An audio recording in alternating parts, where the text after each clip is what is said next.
Welcome to the Astro Guy podcast. I'm your host, Wayne Zuhl. January had a few interesting events happen, including Mars being occulted by the Moon. There were partially successful test flights from Blue Origin and SpaceX, as well as several other launches, but we'll cover all that in a bit. February is often the coldest month of the year. Thankfully, it's the shortest as well. Fortunately for us, the February 2025 skies are filled with lots of exciting objects to see. So let's get started with our Planetary Roundup. At the beginning of February, Mercury is too close in the sky to the Sun to be seen. But later in the month, Mercury will be seen in the evening skies after sunset, starting around the 21st. On that day, Mercury will be about 5 degrees above the western horizon at sunset. Using binoculars, you should be able to spot the planet, as it will be relatively bright at magnitude minus 1.3. By the 28th, the planet will have dimmed to magnitude minus 1, but will be almost 12 degrees above the horizon at 6 p.m. On the evening of February 25th, observers with an excellent western horizon and binoculars should be able to spot Saturn about 1.5 degrees below and to the left of Mercury. This will be tough to spot, but it should look nice at low powers. On the 28th, the very thin, one-day-old waxing crescent moon will be about 2.5 degrees below Mercury. Binoculars or a telescope will likely be needed to spot it in the twilight glow. However, for observers in Australia and parts of Southeast Asia, they will be able to witness Mercury being occulted by the moon that evening. Venus is easy to spot after sunset high in the southwestern sky. On February 1st, Venus will be glowing brilliantly at magnitude minus 4.76. In a telescope, it will show a 37% illuminated crescent phase that spans just over 32 arcseconds wide. The planet sets at 9:05 p.m. By the end of February, Venus will be glowing at nearly the same magnitude, while showing a thin 14% crescent phase that is nearly 49 arcseconds across, and the planet sets at 8:30 p.m. All month long, Venus will look amazing in a telescope. A fun project would be to sketch or image Venus on as many clear nights as possible and track how the appearance of the planet changes over time. On February 1st, the nearly 4-day-old waxing crescent moon will be 2 degrees to the left of Venus. The pairing will be stunning, whether using a telescope at low power, binoculars, or just the naked eye. The following night, February 2nd, Venus will be at its highest point in the sky, nearly 40 degrees above the southwestern horizon at sunset. This, of course, will vary based on your latitude. As darkness falls on February 1st, Mars will be about 30 degrees above the eastern horizon, forming a right triangle with the Gemini twins Castor and Pollux. Rising at 2:55 p.m., Mars is shining at magnitude minus 1.1, and its disk spans 13.5 arcseconds across. It crosses the meridian at 10:37 p.m., making it easy to spot all night long. Under good seeing conditions and decent magnification, you can see all kinds of details on Mars, including the bright white polar caps and dark markings on the surface of the planet. By the end of February, Mars rises at 12:56 p.m. and transits the meridian at 8:37 p.m., while glowing slightly fainter at magnitude minus 0.26. Its disk is now just over 10 seconds across, and it will continue to appear smaller as the months go on, but it's still a beautiful sight and is worth looking at through a telescope. As darkness falls on the evening of the 9th, Mars will be joined by the 93% illuminated waxing gibbous moon, about 2 degrees below and to the left of Mars. This will be best seen in binoculars or with the naked eye. For observers in parts of Russia, China, Canada, and Greenland, they will be able to see Mars be occulted by the moon, similar to the occultation of Mars on January 13th that we live streamed here on the channel. I'll leave a link to the live stream in the show notes if you'd like to see it. As evening twilight begins on February 1st, Jupiter will be shining brightly high in the southeastern sky. The planet is glowing at magnitude minus 2.5. It spans 43 arcseconds across and transits the meridian at 7:47 p.m. For those at mid-northern latitudes, that puts Jupiter about 70 degrees above the horizon when it transits. Looking at a planet when it's at its highest is advantageous, as you're looking through less atmosphere, which usually results in better seeing conditions. On the 1st, the largest planet in our solar system sets at 3:13 a.m. It's easy to locate all month, as it's very bright, and just about 5 degrees north of the red first magnitude star Aldebaran in Taurus. By month's end, Jupiter will transit at 6:05 p.m. while setting at 1:32 in the morning. The planet has dimmed to magnitude -2.3 and appears slightly smaller at just over 39 arcseconds across. On the 6th, the 9-day-old waxing gibbous moon will be 5 degrees north of Jupiter, making for a stunning naked-eye pairing high in the evening sky. This February sees Saturn quickly receding towards the western horizon as sun sets. On the 1st, the ring planet is shining at magnitude 1.1, while spanning about 16 arcseconds across the disk of the planet, while with the rings, the system is 37 arcseconds wide. But the rings are now nearly on edge. In March and again in November, the rings will appear to vanish as we cross the same plane as the rings. Unfortunately, in March, Saturn will appear near the Sun in the sky, but in November, you may be able to see Saturn as it would look without rings, but they'll be back and widening over the next 7 or so years, so that's something to look forward to. As February comes to a close, Saturn will be lost in the twilight glow and re-emerge in the morning skies this spring. February evenings will give you an excellent chance to observe distant Uranus. On the 1st, the 7th planet in our solar system is glowing dimly at magnitude 5.74, showing a disk 3.5 arcseconds across. In binoculars, Uranus appears as a pale bluish bloated star. In a telescope, you should be able to discern the disk of the planet. All month long, it's easy to locate, as it's about 8 degrees southwest of the Pleiades. If you're under very dark skies, you should be able to spot the planet with the naked eye. By the end of the month, it will have faded slightly to magnitude 5.79, but its size won't be noticeably different. Faint Neptune begins the month low in the west at sunset. On the 1st, the planet is feebly glowing at magnitude 7.82, making it only visible in binoculars or a telescope. The planet spans a little more than 2 arcseconds across, and in a telescope appears faintly bluish-green in color. By the end of February, Neptune will be lost in the twilight glow, and will re-emerge in the morning skies later this spring, so get your last glimpses in now. In January, Comet ATLAS put on quite the show in the southern hemisphere. Unfortunately, most of us in the northern hemisphere missed out on this beautiful comet. As I record this, other than Comet ATLAS, there are no comets brighter than 11th magnitude in the sky right now. This February, there are no major meteor showers visible.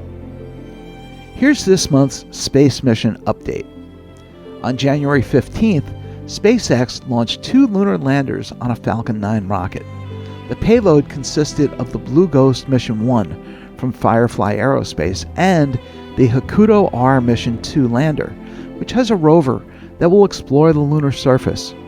Blue Ghost is scheduled to land on the moon on March 2nd, and HakutoR sometime in May or June. On the morning of January 16th, Blue Origin successfully launched their heavy lift vehicle, New Glenn, on its maiden voyage. The second stage successfully made it to orbit. Unfortunately, the reusable booster named "So You're Telling Me There's a Chance?" was lost before it could attempt a landing. So congratulations to Blue Origin on the partially successful mission. Later that same day, SpaceX conducted Starship Test Flight 7 on the tallest and heaviest rocket ever launched. The booster performed well, making a successful landing back at the launch pad. It was incredible to see. The Starship's second stage developed engine failures 7 minutes and 39 seconds into the flight. At 8 minutes and 26 seconds, the Starship experienced a RUD, which is short for Rapid Unscheduled Disassembly. It blew up, and the debris was seen flying over Turks and Caicos, so it was a partially successful test flight. On Friday, February 26th, SpaceX is scheduled to launch the Nova-C lunar lander, built by Intuitive Machines on a Falcon 9. The lander carries a drill and a mass spectrometer, so it should be able to tell us a lot about the polar regions of the moon. On February 27th, another Falcon 9 will launch the Sphere X and Punch missions. Sphere X will study millions of stars and galaxies in the infrared, while Punch is going to study the sun's outer atmosphere, the solar corona, and other solar activity. Both missions should improve our knowledge of the solar system and beyond. Now it's time for the Lunar Feature of the Month. This month, let's explore the lunar crater Grimaldi. Named for the Jesuit priest Francesco Maria Grimaldi, who lived in Bologna, Italy, from 1618 until his death in 1663. From 1640 to 1650, he worked with Riccioli to try to understand the free fall of objects. He also created and built devices to measure the heights of features on the moon, and the lunar map that he contributed to with Riccioli is on display at the entrance to the National Air and Space Museum in Washington, D.C. Grimaldi is a large lunar basin that is situated near the moon's western limb. It sits southwest of Oceanus Procellarum and southeast of the crater Riccioli. Over time, Grimaldi has taken quite a beating.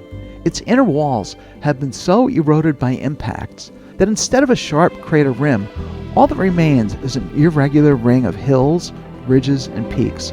Some of those peaks still reach impressive heights, more than 1.2 miles high.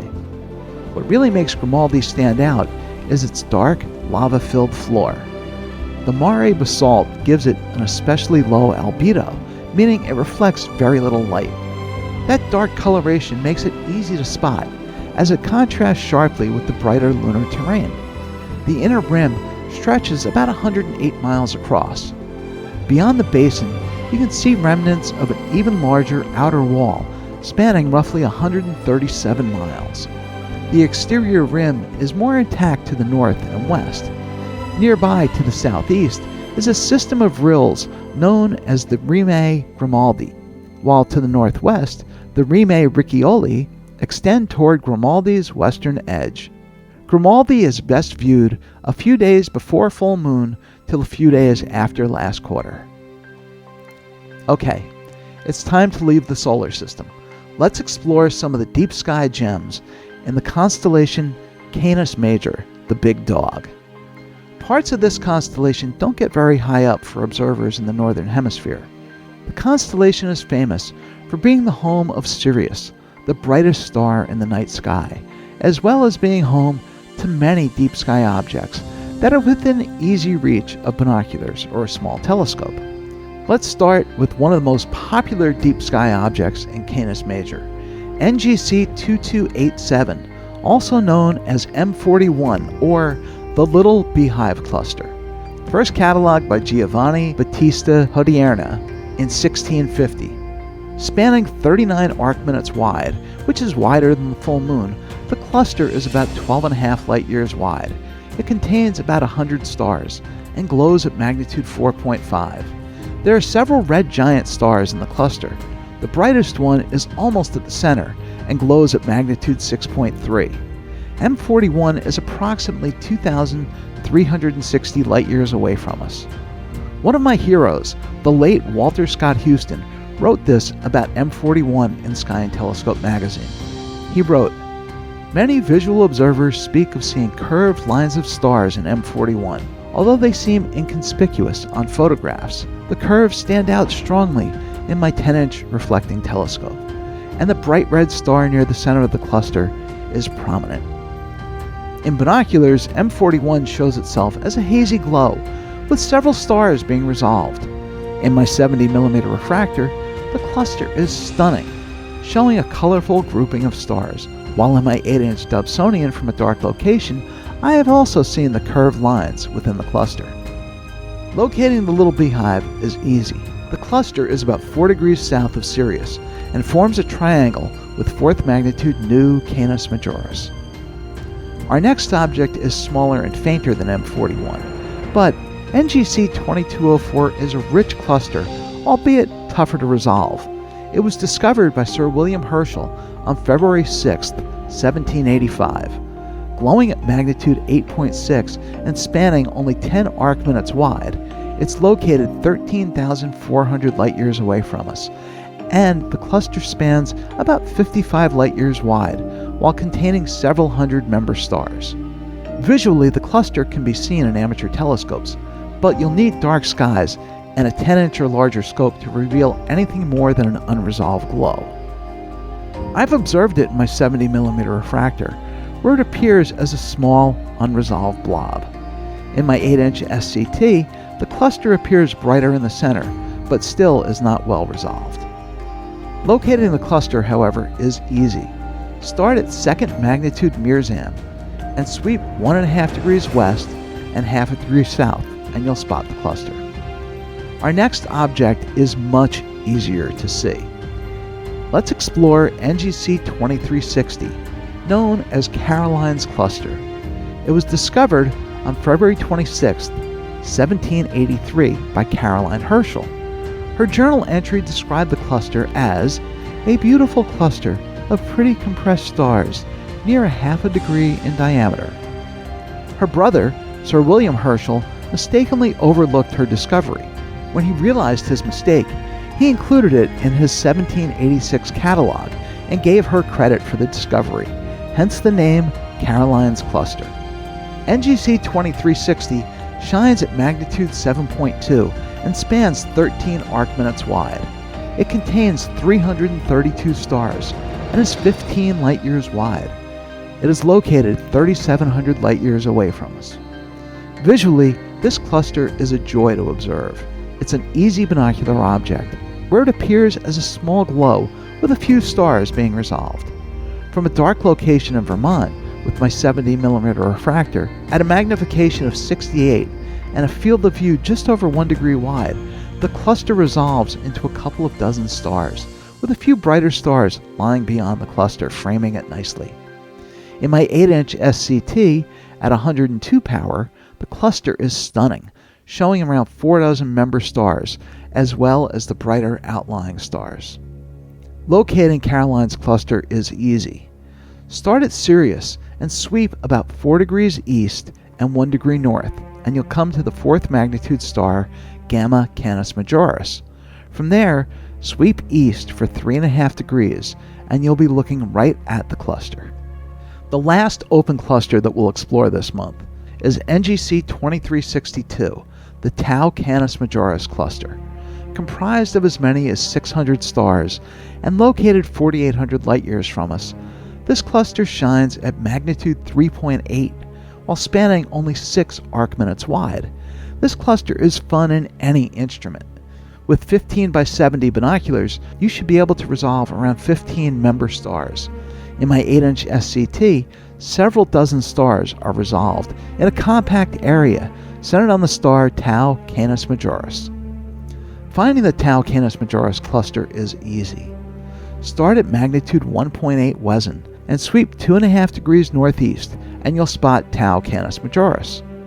This is the first month that we're adding a challenge object to the tour, so let's explore NGC 2359, the emission nebula known as Thor's Helmet, or sometimes the Duckhead Nebula.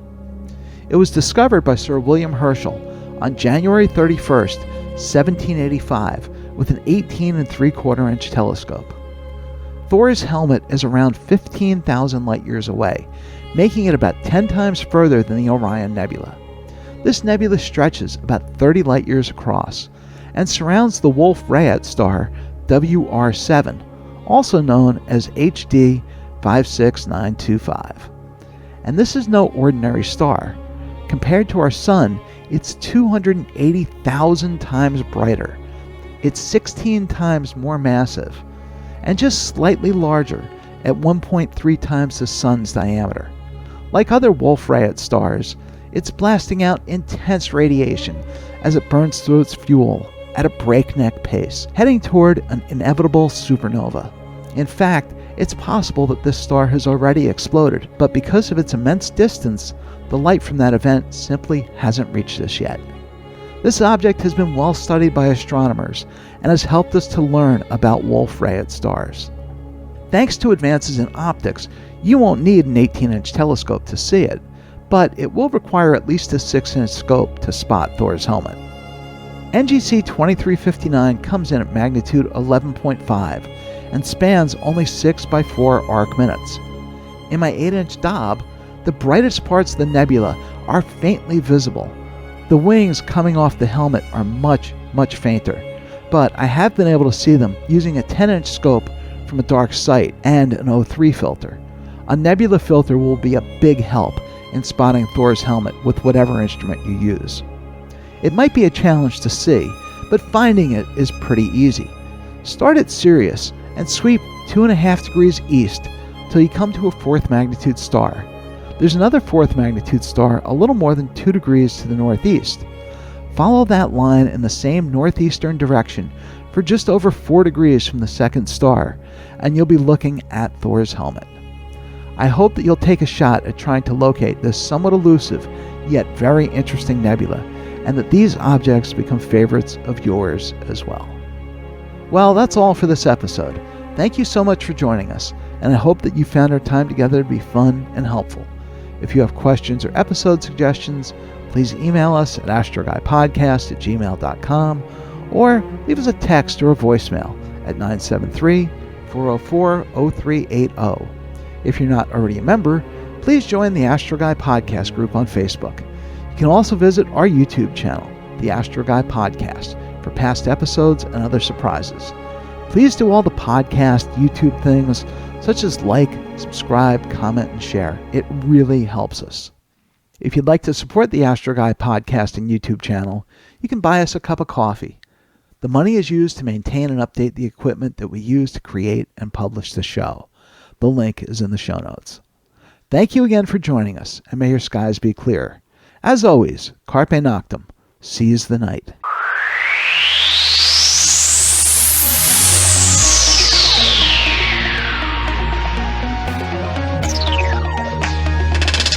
I'm Wayne Zuhl, and this was the Astro Guy Podcast. Thank you for listening. As always, your questions, comments, and suggestions are welcome. Keep wondering. Keep your eyes on the sky. Have fun.